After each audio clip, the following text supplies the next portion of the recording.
जय हिंद दोस्तों, स्वागत है आपका हमारे YouTube चैनल में। आज की वीडियो में हम लेकर आए हैं आपके लिए यहाँ पर हिंदी साहित्य के बहुत ही महत्वपूर्ण क्वेश्चन आंसर।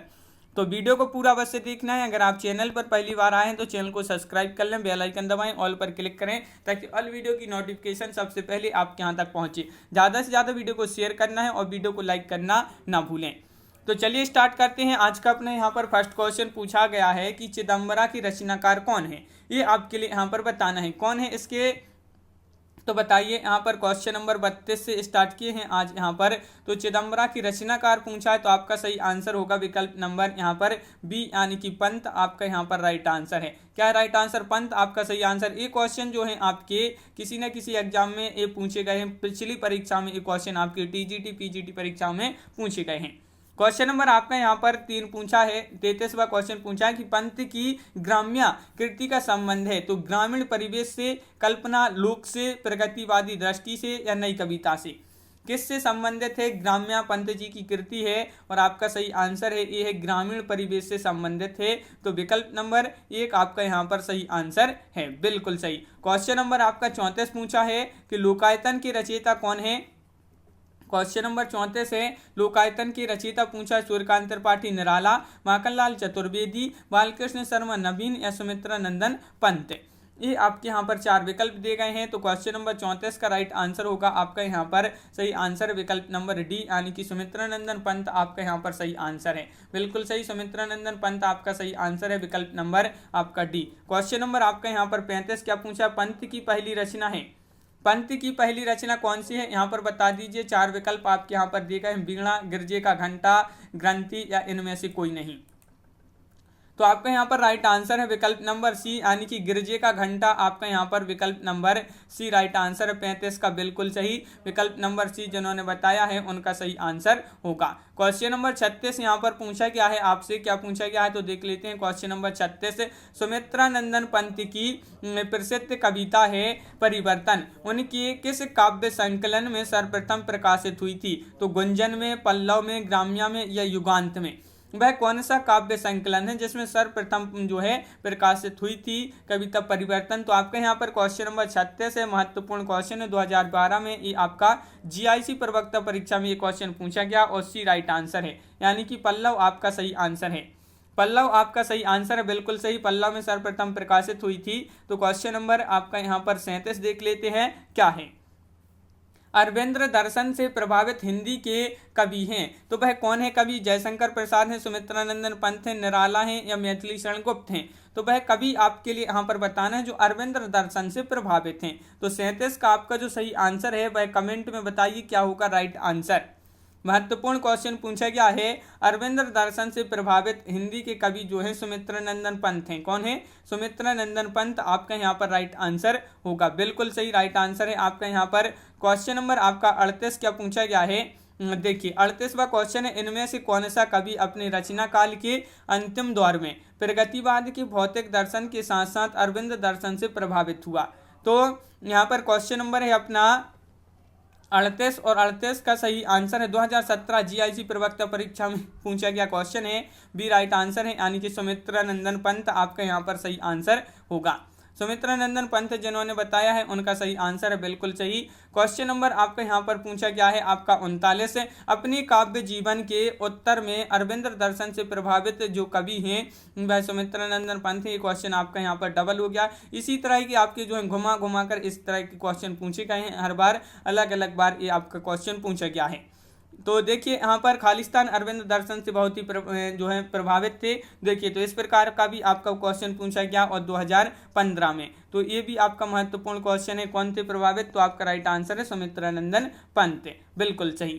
क्वेश्चन नंबर आपका यहाँ पर 41 क्या पूछा गया है। तो 41वां क्वेश्चन यहाँ पर देख लेते हैं। देखिए कौन सा है, यहाँ पर राइट आंसर बताना है कि निम्नलिखित में से कौन सा कथन असत्य है। असत्य कथन का चयन करना है आपके लिए, बताइए असत्य कथन कौन सा है। तो पंत को प्रकृति का सुकुमार कहा जाता है, पल्लव पंत की रचना है, लोकायतन महाकाव्य की श्रेणी में आता है, पंत भारतेंदु युग के कवि हैं। तो आपका यहाँ पर डी राइट आंसर होगा कि ये जो कथन है ये आपका असत्य कथन है। कैसा है? असत्य कथन है, तो विकल्प नंबर डी राइट आंसर है।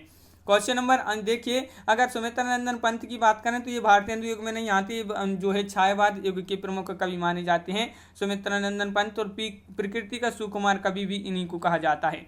क्वेश्चन नंबर आपका 42 क्या पूछा है, किस छायावादी कवि को प्रकृति का सुकुमार कहा जाता है। देखिए अब भी हमने बताया आपके लिए किसको कहा जाता है, सुमित्रा नंदन पंत को। तो सुमित्रा नंदन पंत विकल्प नंबर 1 राइट आंसर आपका यहाँ पर है। क्वेश्चन नंबर 43 है, निम्नलिखित में ऐसी कौन सी रचना महाकाव्य नहीं है। नहीं है पूछा है आपसे, महाकाव्य नहीं है, कामायनी, साकेत, प्रिय प्रवास या पल्लव।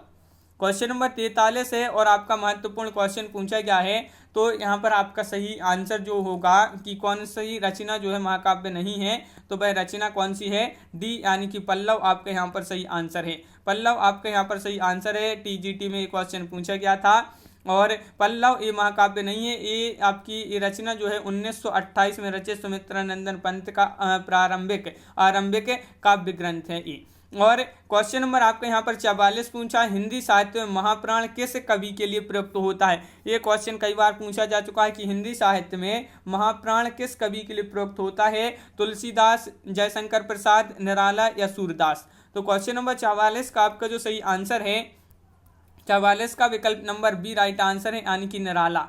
निराला आपका यहाँ पर सही आंसर है, बिल्कुल सही, विकल्प नंबर बी जिन्होंने बताया है उनका राइट आंसर होगा निराला। क्वेश्चन नंबर आपका यहाँ पर 45 क्या पूछा गया है, तो 45वां क्वेश्चन पूछा गया है, देख लेते हैं। ये है कि पंचवटी प्रसंग काव्य की रचयिता हैं। क्वेश्चन नंबर 45 है और इसका जो सही आंसर होगा आपका वह क्या होगा, पंचवटी प्रसंग काव्य की रचयिता पूछा है मैथिली शरण गुप्त हैं, जयशंकर प्रसाद हैं, निराला हैं या केशवदास हैं। तो क्वेश्चन नंबर 45 का आपका जो सही आंसर है, पंचवटी प्रसंग काव्य की जो रचयिता है निराला हैं। कौन है, निराला आपका यहाँ पर सही आंसर होगा, निराला बिल्कुल सही, निराला जिन्होंने बताया है उनका सही आंसर यहाँ पर है।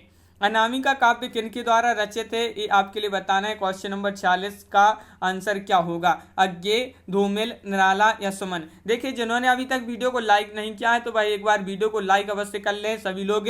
और क्वेश्चन नंबर 46 पूछा कि अनामिका काव्य है ये और इसके रचयिता कौन है, किसके द्वारा रचित है, तो आपका सही आंसर है निराला, यानी कि विकल्प नंबर बी आपका यहाँ पर सही आंसर होगा।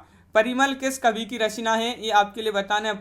परिमल ये रचना है और किस कवि की है, तो बताइए परिमल किस कवि की रचना है, मैथिली शरण गुप्त, रामधारी सिंह दिनकर, जयशंकर प्रसाद या सूर्यकांत त्रिपाठी, निराला।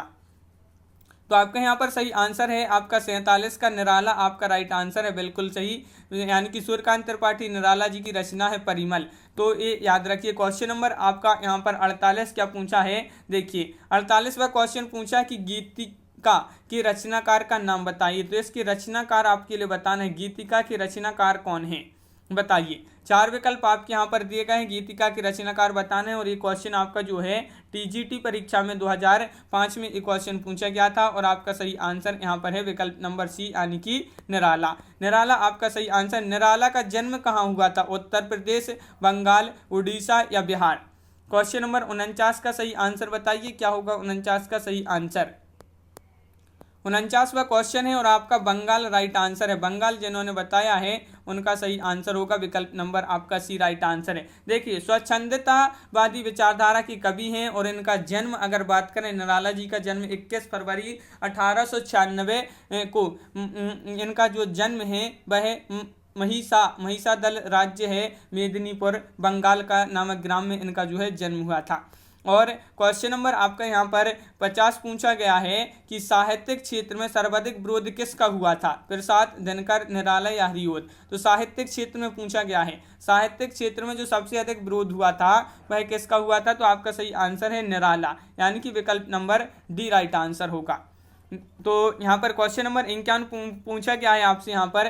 तो देखिए निम्नलिखित जो पंक्तियां हैं किस प्रसिद्ध लंबी कविता से उद्धृत हैं। तो ये आपके लिए बताना है ये कविता जो है किस ये प्रसिद्ध लंबी कविता से उद्धृत हैं, ये पंक्तियां बताना है। तो प्रतिपल परिवर्तित व्यू, वेद कौशल समूह, राक्षस विरुद्ध प्रत्युहु, क्रुद्ध कपिविषम, ये आपके लिए बताना है किससे ली गई हैं ये पंक्तियां।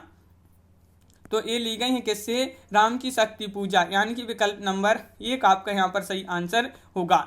राम की शक्ति पूजा आपका राइट आंसर है, बिल्कुल सही। क्वेश्चन नंबर 52 देख लेते हैं यहाँ पर क्या पूछा गया है। क्वेश्चन नंबर 52, निराला की निम्नलिखित कविताओं में से कौन लंबी कविता नहीं है। देखिए लंबी कविता नहीं पूछा है आपसे यहाँ पर, नहीं में भिक्षुक, सरोज स्मृति, कुकुरमुत्ता, राम की शक्ति पूजा।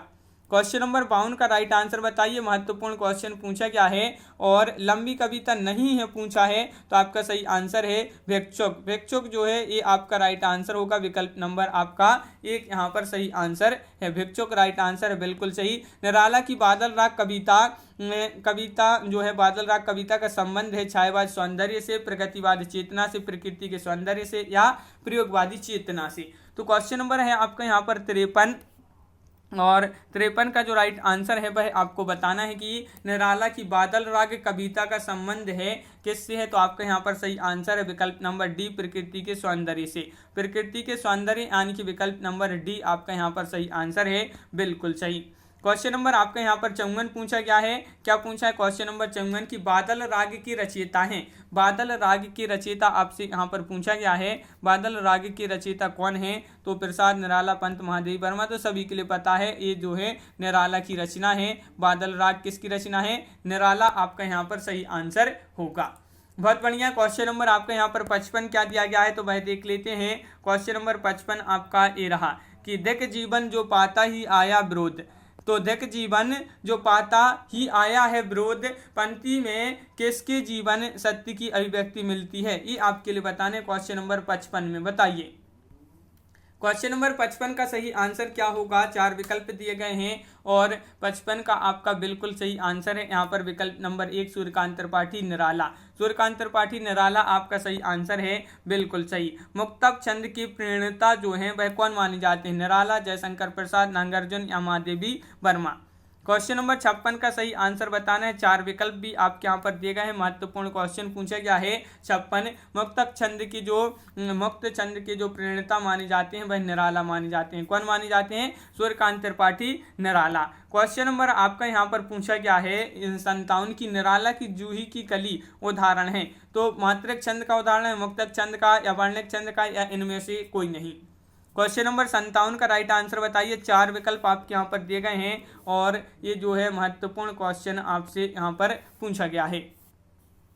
तो जूही की कली उदाहरण है, एक निराला जी की रचना है और मुक्तक छंद का उदाहरण यानी कि विकल्प नंबर सी आपका राइट आंसर होगा, बिल्कुल सही। विकल्प नंबर सी राइट आंसर है। क्वेश्चन नंबर आपका यहाँ पर पूछा है, क्या पूछा है 58, रबड़ छंद या केंचुआ छंद किस कवि की कविताओं को लक्ष्य कर कहा गया है, ये दिनकर, निराला, धूमिल या मुक्तिबोध। क्वेश्चन नंबर 58 पूछा है कि रबड़ छंद या केंचुआ छंद किस कवि की कविताओं को लक्ष्य कर कहा गया है, तो आपका यहाँ पर सही आंसर है क्वेश्चन नंबर 58 का विकल्प नंबर सी यानी कि निराला। निराला आपका यहाँ पर सही आंसर है, बिल्कुल सही। विकल्प नंबर सी जिन्होंने बताया है उनका यहाँ पर सही आंसर होगा, तो बिल्कुल सही आंसर है। अगला क्वेश्चन देख लेते हैं। यहाँ पर क्वेश्चन नंबर 59 क्या पूछा गया है, तो क्वेश्चन नंबर 59 यहाँ पर आपका दिया गया है, तो देखिए क्या है, ये आपका है क्वेश्चन नंबर 59। निराला की अंतिम कविता है राम की शक्ति पूजा, तुलसीदास या सरोज स्मृति या पत्रोत्कंठित जीवन का विष बुझा हुआ है। ये आपके 4 विकल्प हैं। क्वेश्चन नंबर 59 का राइट आंसर सभी लोग बताएंगे क्या होगा इसका सही आंसर। निराला की अंतिम कविता पूछा है तो आपका सही आंसर है यहाँ पर क्या है, पत्रोत्कंठित जीवन का विष बुझा हुआ। ये जो है विकल्प नंबर डी वह आपका यहाँ पर सही आंसर है, बिल्कुल सही। विकल्प नंबर डी आपका यहाँ पर सही आंसर है। यह 1961 में लिखी गई थी और पत्रोत्कंठित में ये है एक पंक्ति है, कौन सी है, सिद्ध योगियों जैसा या साधारण मानव ताक रहा है भीष्म सरों के कठिन सेज पर। क्वेश्चन नंबर आपका 60 क्या पूछा गया है यहाँ पर, प्रिय स्वतंत्र राव अमृत मंत्र नव। जो पंक्ति है, ये पंक्ति वाली कविता का जो संबंध है किससे है, इसका संबंध जयशंकर प्रसाद से, सुमित्रानंदन पंत से, भवानी प्रसाद मिश्र से या सूर्यकांत त्रिपाठी निराला जी से। तो क्वेश्चन नंबर आपका यहाँ पर 60 है और 60 का जो सही आंसर है वह है आपका यहाँ पर राइट आंसर 60 का विकल्प नंबर आपका यहाँ पर क्या होगा राइट आंसर, तो बिल्कुल सही 60 का डी राइट आंसर है यानी कि सूर्यकांत त्रिपाठी निराला जी से ये पंक्तियां संबंधित हैं, तो विकल्प नंबर डी राइट आंसर होगा। इस प्रकार अपने यहाँ पर बहुत ही महत्वपूर्ण क्वेश्चन कंप्लीट हुए। कैसा लगा ये वीडियो आप कमेंट में जरूर बताएं। अगर आप चैनल पर पहली बार आए हैं तो चैनल को सब्सक्राइब कर लें, बेल आइकन दबाएं, ऑल पर क्लिक करें ताकि ऑल वीडियो की जानकारी आपके यहाँ तक पहुँचे। ज़्यादा से ज़्यादा वीडियो को शेयर करना है और वीडियो को लाइक करना ना भूलें। तो आज की वीडियो में बस इतना ही। सभी के लिए बहुत बहुत धन्यवाद। सभी के लिए जय हिंद।